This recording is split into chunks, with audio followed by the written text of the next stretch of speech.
Even आपने लोगों को कहते हुए सुना होगा कि मेरी प्रॉपर्टी है, मेरी संपत्ति है, मैं जिसको चाहे उसको दूं, लेकिन अकॉर्डिंग टू लॉ देखे तो ऐसा नहीं होता। तो आइए जानते हैं क्या है। एवरीबॉडी, मैं हूं सोना और आप देख रहे हैं बेसिक लॉ विद सोना। तो अकॉर्डिंग मुस्लिम लॉ, मुस्लिम विधि में ऐसा है कि कोई व्यक्ति अपनी वसीयत जो है पूरी किसी को नहीं दे सकता। तो सबसे पहले जानते हैं कि विल और वसीयत क्या है।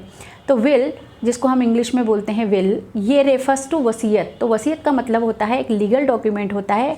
तो एक व्यक्ति, जिसको हम बोलते हैं टेस्टेटर, टेस्टेटर वो व्यक्ति होता है जो लिखता है वसीयत।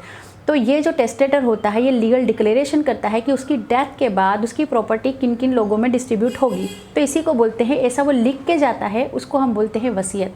अब जो ये वसीयत है ये अपनी प्रॉपर्टी का 1/3 जो है यही लिख सकता है, पूरा नहीं लिख सकता अकॉर्डिंग टू मुस्लिम लॉ। और अगर इससे ज़्यादा भी लिख सकता है, लेकिन उसके लिए लीगल एयर जो उसके होते हैं उसकी कंसेंट की जो है ज़रूरत होती है। बाकी का प्रॉपर्टी का क्या होगा, तो बाकी की जो प्रॉपर्टी है उसका 2/3 जो है अकॉर्डिंग टू मुस्लिम लॉ उसके लीगल जो एयर से उसमें डिस्ट्रीब्यूट हो जाएगी। तो दिस इज़ ऑल अबाउट वसीयत इन मुस्लिम लॉ। अगर आपको इसी तरह का और टॉपिक चाहिए तो do below comment, like, share and subscribe. Thank you so much, bye bye.